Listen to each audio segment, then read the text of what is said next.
Halo adik-adik, Assalamualaikum warahmatullahi wabarakatuh. Hari ini kita belajar tentang kalor. Apa itu kalor dan apa pengaruhnya terhadap benda? Simak terus videonya ya.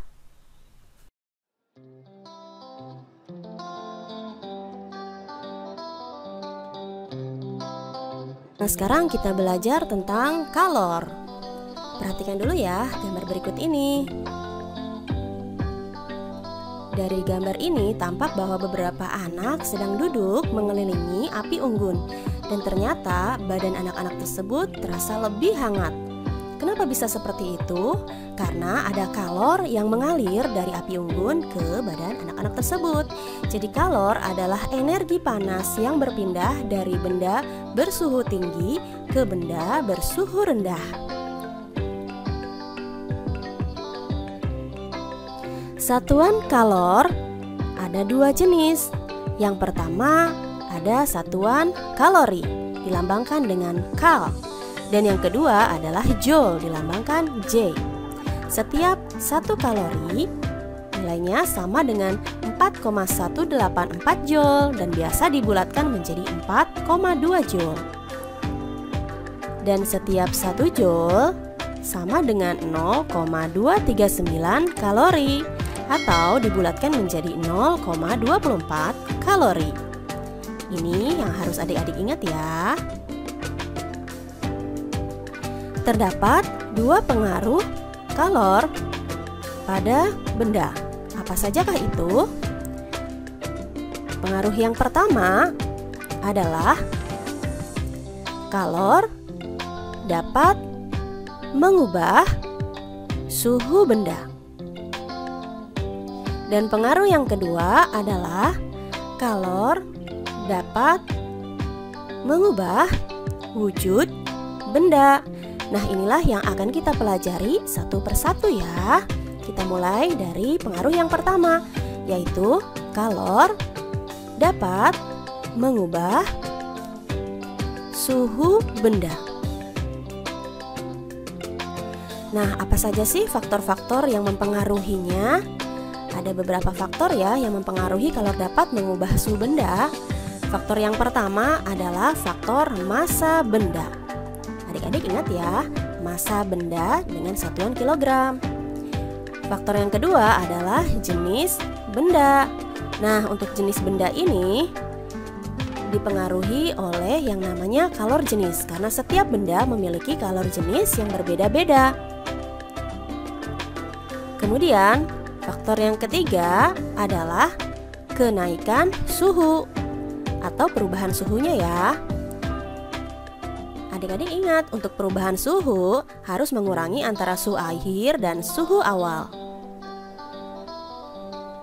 Dari ketiga faktor ini kita dapat menuliskan menjadi sebuah rumus untuk menghitung berapa sih kalor yang diperlukan untuk menaikkan suhu suatu benda. Maka kalor yang dibutuhkannya sama saja dengan massa benda dikali dengan kalor jenisnya, kemudian dikali lagi dengan kenaikan suhunya.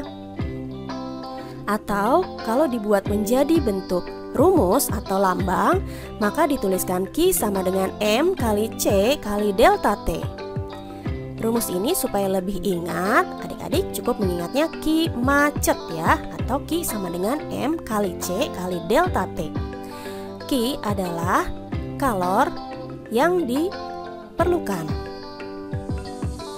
dengan satuan joule. Kemudian M adalah massa bendanya dengan satuan kilogram. C adalah kalor jenis dengan satuan joule per kilogram Kelvin atau setara dengan satuan joule per kilogram derajat Celcius. Dan satu lagi delta T adalah kenaikan suhu yang satuannya boleh menggunakan Kelvin atau derajat Celcius. Nah, sekarang untuk memahami berapa jenis kalor yang diperlukan untuk menaikkan suhu benda, maka kita harus berlatih mengerjakan soalnya. Soalnya adalah hitunglah kalor yang dibutuhkan untuk menaikkan 250 gram air dari suhu 30 derajat Celcius menjadi 70 derajat Celcius. Jika kalor jenis air 4.200 Joule per kilogram derajat Celcius. Ayo kita jawab bersama-sama. Seperti biasa kita tuliskan dulu ya yang diketahuinya. Yang pertama adalah masanya 250 gram. Tapi ingat ya, harus dalam satuan kilogram. Jadi kita harus mengubahnya dulu. Dari 250 gram menjadi kilogram, maka caranya adalah 250 dibagi dengan 1000. Nah, untuk mempermudah kita coret dulu ya, nolnya 1. Yang tersisa tinggal 25 per 100. Dan untuk menyederhanakan, maka kita bagi dengan angka yang sama, yaitu sama-sama dibagi 25.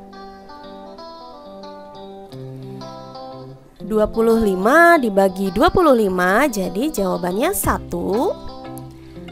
Kemudian per 100 dibagi 25, jadi jawabannya 4. Jadi 250 gram itu sama saja dengan 1/4 kilogram. Atau kalau mau dijadikan desimal, jadi tinggal 1 dibagi 4. Jawabannya adalah 0,25 kilogram. Kenaikan suhunya, ingat ya, suhu akhir diambil suhu awal, jadi 70 diambil 30, jadi sama dengan 40 derajat Celcius. Dan satu lagi yang diketahuinya adalah kalor jenisnya. Nilai kalor jenisnya adalah 4.200 Joule per kilogram derajat Celcius. Nah, sekarang kita masukkan semua angka-angkanya ke rumus kalor.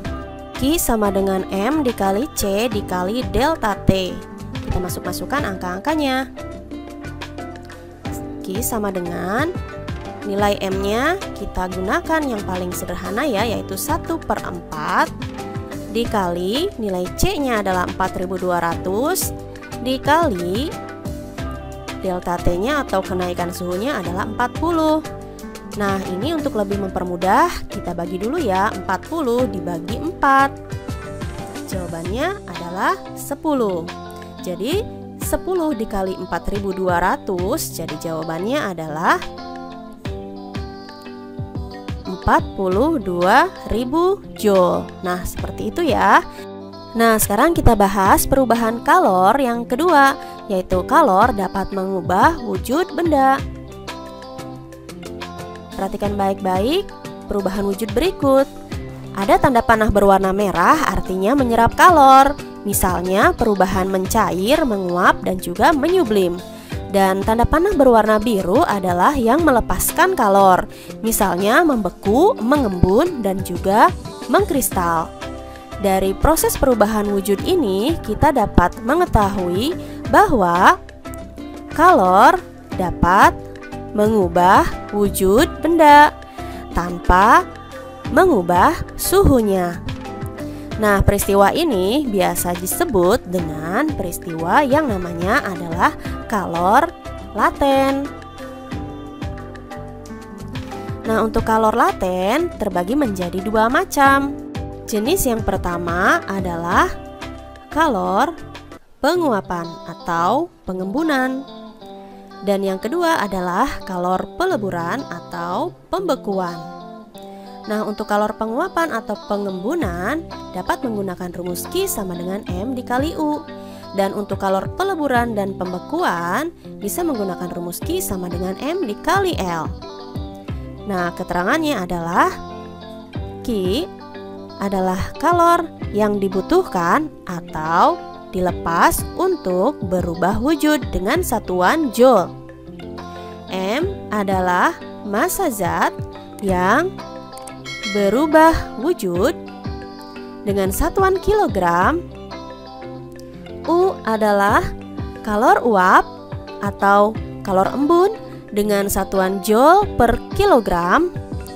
Dan L adalah kalor lebur atau kalor beku dengan satuan Joule per kilogram juga.